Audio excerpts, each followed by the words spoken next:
کسی جگہ شرارتی خرگوش رہتا تھا جس کی ذہانت سے لومڑ جیسا چالاک جانور بھی اکثر مات کھاتا تھا۔ اسے خرگوش پر بہت غصہ آتا تھا، اسی لیے وہ اسے اور اس کے دوستوں کو نقصان پہنچانے کی کوشش کرتا رہتا تھا۔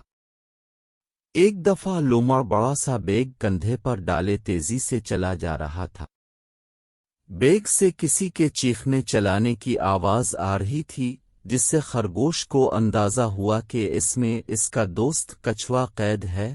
اب اسے اپنے دوست کو بچانے کی فکر لاحق ہوئی۔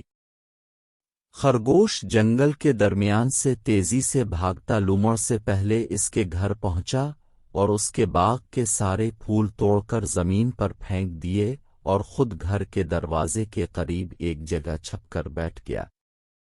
جو ہی لومڑ کندھے پر بیگ لیے گھر پہنچا تو خرگوش نے آواز بدل کر سرگوشی کی ہے، لومڑ تمہیں بیگ یہاں رکھ کر فوراً باغ جانا چاہیے، کسی نے تمہارے باغ کے خوبصورت پھول توڑ کر برباد کر دیے۔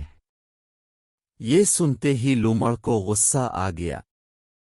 اس نے بیگ زمین پر رکھا، چھڑی الفاٹے آئی اور باغ کی طرف بھاگا۔ خرگوش نے جلدی سے بیگ کھول کر اپنے دوست کچھوے کو آزاد کیا اور اس کی جگہ شہد کی مکھیوں کا چتوا ڈال کر دروازے کے پاس رکھ دیا تاکہ لومڑ کو سزا مل سکے۔ لومڑ نے دیکھا کہ باغ میں پھول بکھرے تھے پر کوئی موجود نہیں تھا تو اسے شک ہوا کہ یہ خرگوش کی حرکت تھی جس نے اس کے باغیچے کا ستیاناش کر دیا تھا۔